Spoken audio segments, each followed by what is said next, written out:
বলা যায় 6 দিন 7 দিন একরকম আর কত বলুন শব্দ মানুষ দেখছে, তারপরে যদি বলে বলো বলো আর মানে লাগছে।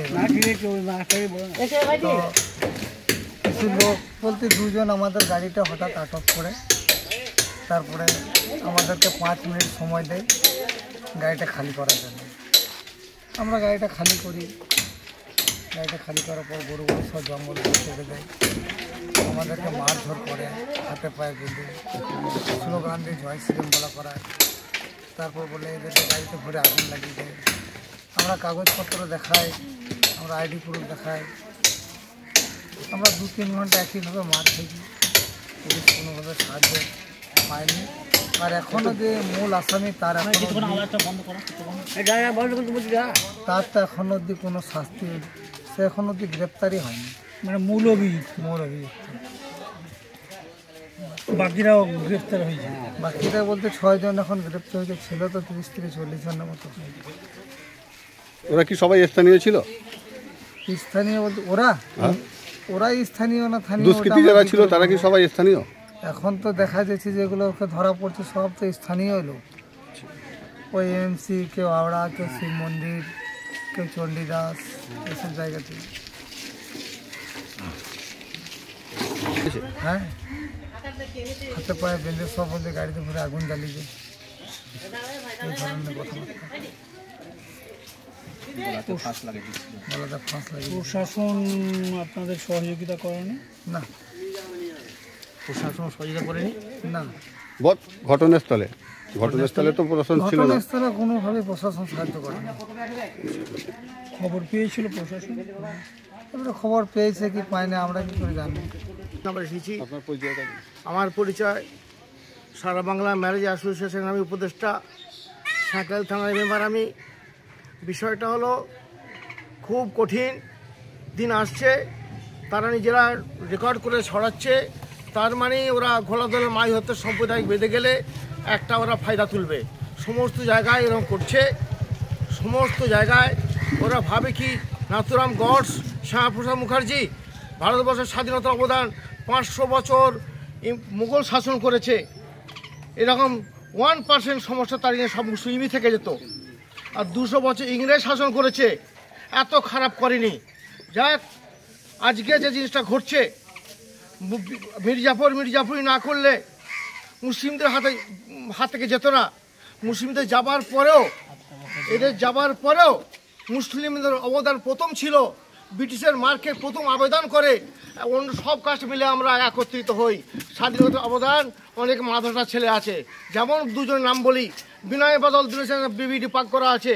যেমন 2 জনের নাম বলি আমি, শওকত আলী, মোহাম্মদ আলী, জাতীয় পার্টি কংগ্রেস, ওর স্মৃতি হিসেবে পাঞ্জাবি, খাদি পাঞ্জাবি রেখেছে, আর মোহাম্মদ আলী পার্ক রেখেছে, এবং মাদ্রাসার ছাত্র বুড়ি মাদ্রাসা ছাত্র প্রাণ দিয়েছে। বিষয়টা হলো আজকে ওরা ভাবছে নাথুরাম গডস, ব্রিটিশের দালাল নাথুরাম গডস শ্যামাপ্রসাদ ভাগ করে ছোট টুকরো করেছে, ওরা বীজ রোপণ করেছে, আজকে করছে। ওরা তো ব্রিটিশের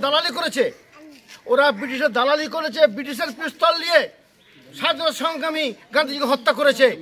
আজকে তারাই দেখাচ্ছে বিওবেবাসী, ঝালখাওয়া পাড়া প্রতিবেশী, স্বাধীন করার আবেদনকার। আজকে আমরা সাম্প্রদায়িক সম্প্রীতি বজায় রেখে শাসক দল শান্তির জায়গা, বেঙ্গল যে জায়গা আছে, তবে আমি দৃষ্টি আকর্ষণ করব, বর্তমান বেসরকারি RSS যুক্ত পুলিশগুলো তারা ভিতরে কাজ কিন্তু করছে। পুলিশের জন্য এতদিন কেন পুলিশগুলো এদের অ্যারেস্ট করেনি? এই জায়গায় যদি দল পাল্টে যায়, ওরা পাল্টে যাবে। বিষয়টা হলো আজকে সরকারকে বলবো আমি দৃষ্টি আকর্ষণ করতে, যে পুলিশ ঢিলেমুখ হচ্ছে তাকে সরিয়ে দিতে, তার ব্যবস্থা নিতে। স্বাধীনতার অবদান কোনো ঘটনা নয়। পশ্চিমবঙ্গের যে পরিস্থিতি, মাননীয় মুখ্যমন্ত্রী যেভাবে এই পশ্চিম বাংলাটাকে শাসন করছেন, যে শান্তি শৃঙ্খলা বজায় রাখার চেষ্টা করছেন, সেই শান্তি শৃঙ্খলার উপর একটা নৈরাজ্য তৈরি করার, একটা বিভেদ তৈরি করার, একটা জাতিগত দ্বন্দ্ব তৈরি করার জন্য একটা রাজনৈতিক দল প্রথম দিন থেকেই চেষ্টা করছে। মাননীয় মুখ্যমন্ত্রীর অক্লান্ত পরিশ্রমে সেই কাজটা ওরা করে উঠতে পারছে না। তো আমি দায়িত্ব নিয়ে এইটুকু বলতে পারি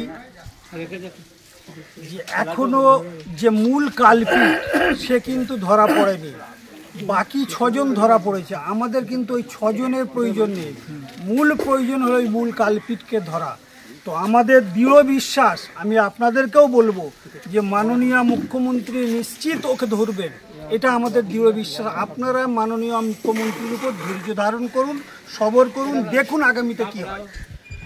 কেন এই রকম ঘটনা বিজেপি গোটা পশ্চিমবঙ্গে একটা অরাজকতার তৈরি করার সৃষ্টি করছে, এবং আগামী যত ভোট আসবে তত বেশি বেশি করে করবে। আমরা যারা শুভবুদ্ধি সম্পন্ন মানুষ আছি, আমাদের উচিত যে তাদের সেই বিভেদটাকে রুখে দেওয়া এবং বর্তমান সরকারের উপর আমাদের আস্থা রাখা। আশা করি বর্তমান সরকার সমস্ত দিকটা বিচার বিশ্লেষণ করে আগামী দিন আমাদেরকে সঠিক পথ দেখাবে, এইটুকু দৃঢ় বিশ্বাস। আমরা নিজেরা আইন হাতে তুলে নেব না। আর দ্বিতীয় আমার একটা প্রশ্ন হলো, প্রশাসনের অভ্যন্তরে যারা আছেন তাদের কাছে ইমাম সংগঠনের হাওড়া জেলার নেতৃত্ব হিসাবে আমার অনুরোধ যে আপনারা আরও একটু সজাগ দৃষ্টিতে ব্যাপারগুলোকে লক্ষ্য রাখুন। আপনাদের সহযোগিতা তো আছেই, সহযোগিতা। আমরা হাওড়া জেলা থেকে, যে হাওড়া গ্রামীণ থেকে এসেছি, আমাদের হাওড়া গ্রামীণের মাননীয় মন্ত্রীর নির্দেশ অনুসারে কিন্তু এসেছি, যে উনাকে বলা হয়েছিল পুরো ঘটনাটা, উনি বললেন সঙ্গে সঙ্গে তোমরা যাও, গিয়ে তোমরা ওনাদের সঙ্গে কথা বলো, যা যা ওনাদের প্রয়োজন তার সহযোগিতা করার জন্য আমরা প্রত্যেকেই প্রস্তুত আছি। আমার মাননীয় মন্ত্রী পুলক রায় এই সহযোগিতা করবেন আগামীতে, এই কথাও বলেছেন। ঠিক আছে, যদি আপনাদের কোনো অসুবিধা হয় আমাদেরকে জানাবেন, আমি মন্ত্রীর মাধ্যমে লোকাল এমএলএকে এবং মুখ্যমন্ত্রীর নজরে আনব। ঠিক আছে।